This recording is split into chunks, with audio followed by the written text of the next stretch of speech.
मेरा ये प्रश्न है कि मक्का मदीना में जो शिवलिंग है, क्या वहाँ उपस्थित है कि नहीं?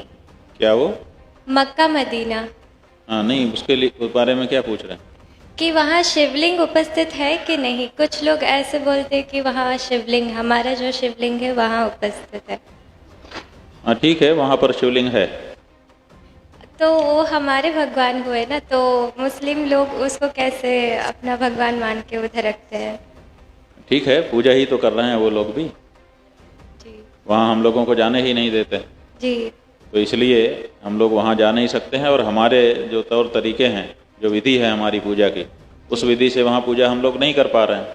जी। लेकिन उन लोगों ने उसका सम्मान किया। असल में जो इतिहास है वो ये है कि वहाँ पर 360 मूर्तियाँ थीं किसी समय, और रोज़ एक मूर्ति का उत्सव होता था। बहुत विशाल तीर्थ था वो पहले से ही। और जो मुख्य शिवलिंग है वो मखेश्वर महादेव थे। मख माने हमारे यहाँ होता है यज्ञ, तो यज्ञ भूमि थी वो मखेश्वर महादेव।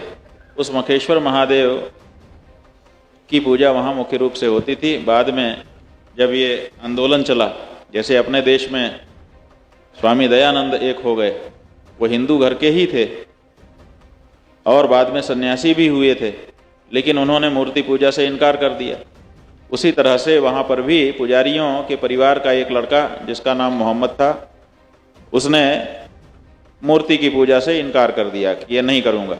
और बाद में जैसे जैसे वो सक्षम हुआ, उसने अपने लोगों को भी प्रेरित किया कि आप भी मत करो, और फिर मूर्ति पूजा का विरोध शुरू कर दिया।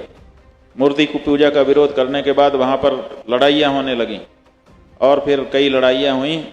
अंत में उनको जगह भी छोड़ करके जाना पड़ा दूसरी जगह, जिसको हिजरत कहते हैं वो लोग। लेकिन वो लोग अपनी लड़ाई जारी रखे थे।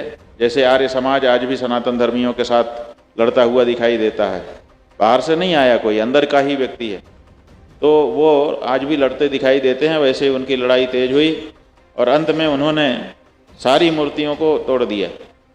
लेकिन जब मुख्य मूर्ति के ऊपर प्रहार करने के लिए आए, तो वहाँ के लोगों ने कहा कि यह बहुत बहुत हो गया है, इससे ज़्यादा अब नहीं होना चाहिए। उन्होंने कहा नहीं, हम मूर्ति की पूजा को नहीं स्वीकार करते हैं।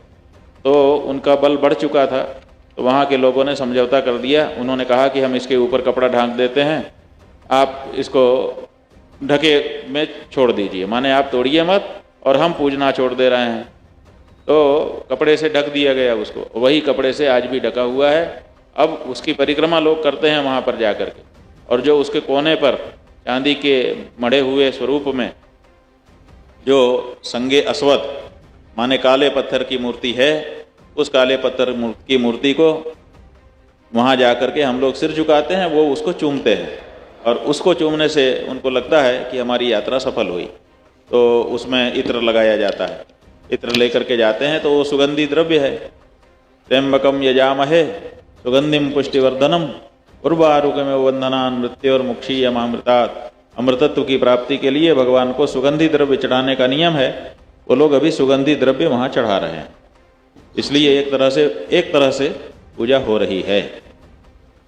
वो मखेश्वर महादेव हैं। मखेश्वर महादेव को ही मक्केश्वर महादेव माने मक्का बुलाते हैं। ठीक है। ये बहुत अच्छा सवाल है कि कहते हैं कि ये हजर अस्वद, मुसलमान कहते हैं कि मूर्ति पूजा पत्थर को पूजना हराम है, तो आप लोग हजर अस्वद को पूछते हैं, वो क्यों नहीं हराम है?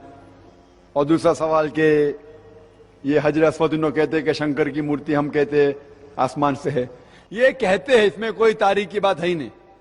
अगर वो कहते हैं तो क्यों नहीं मुसलमान बनते आप? अगर आप मानते हैं शंकर की मूर्ति, मुसलमान बन जाओ, कौन रोक रहा है आपको? हिकमत का जवाब है ये है क्या कोई? ये तो खाली फेंकने की बात है, कोई भी कुछ भी कह देता है, मान लेना जरूरी नहीं। लेकिन हिकमत है कि टर्न द टेबल्स ओवर, बाजी पलट लो। अगर आप कहते हैं शंकर की मूर्ति और वो है, तो आप मुसलमान क्यों नहीं बन जाते? लेकिन ये हकीकत बात नहीं है। हदीस में आता है कि वो पत्थर आसमान से, वो माने या ना माने।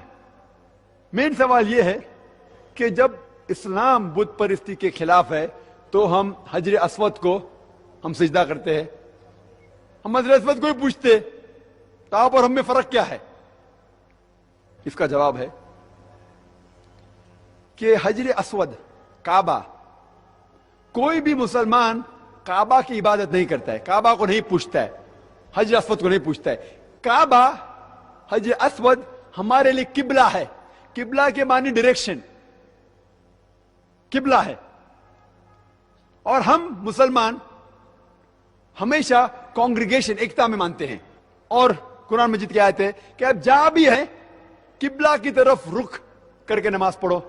सूरह बकरा की आयत है। मिसाल के तौर पे आज अगर हमको नमाज पढ़ने का है तो एक शख्स कहेगा कि हम पूरब की तरफ फेस करेंगे, एक कहेगा दक्षिण की तरफ, एक कहेगा नॉर्थ, साउथ, ईस्ट, वेस्ट, किस तरफ हम देख के नमाज पढ़े। तो एकता के लिए अल्लाह ताला फरमाते आप जिधर किधर भी है दुनिया में काबा की तरफ, हजर अस्वद की तरफ मुंह करके नमाज पढ़ो। और मुसलमान पहले लोग थे जो ज्योग्राफी वर्ल्ड मैप ड्रॉ किए। अल-इद्रूसी 1154 में वर्ल्ड मैप ड्रॉ किए। और जब मुसलमान वर्ल्ड मैप ड्रॉ करते थे तो साउथ पोल ऊपर था और नॉर्थ पोल नीचे और काबा अल्हम्दुलिल्लाह बीच में था।